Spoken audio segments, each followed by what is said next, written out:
Nous sommes en train d'élire notre futur chef d'État et la Sénat, la Cour constitutionnelle, les autres institutions qui sont impliquées, notamment les forces de sécurité publique et bien sûr tout le gouvernement qui, derrière, a assuré la coordination de tout ceci. Je pense donc qu'il faut féliciter notre peuple qui, une fois encore, donne l'exemple de ce qu'il y a à faire pour que le continent continue d'évoluer dans la démocratie, mais aussi remplisse les conditions pour son propre développement. Chacun de nous, qu'il soit paysan, producteur, consommateur, homme, femme, jeune, attend quelque chose de l'État, attend quelque chose du gouvernement.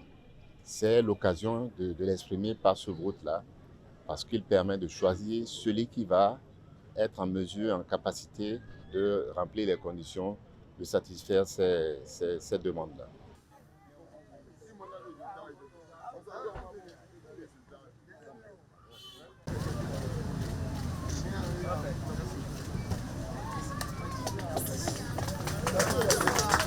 Tout le monde est mobilisé pour le développement du Bénin. Le développement de Djougou en particulier, parce qu'ils sont tous sortis. Aujourd'hui, je vois quand même déjà, moi, mon bureau de vote, l'affluence qu'il y a, la discipline et la sérénité dans laquelle les opérations se passent. Nous venons de terminer 2 mandats de 5 ans, donc 10 ans. Et nous avons travaillé d'arrache-pied sous le leadership du président Patrice Talon. Donc nous avons fini un cycle. Et nous allons rentrer dans un deuxième cycle.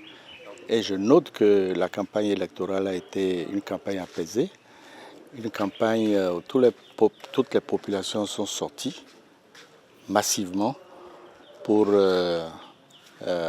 voir en réalité ce qui va se passer dans ces temps à travers les différentes déclarations qui ont été faites par les deux duos. Donc aujourd'hui, nous devons exercer le droit de vote.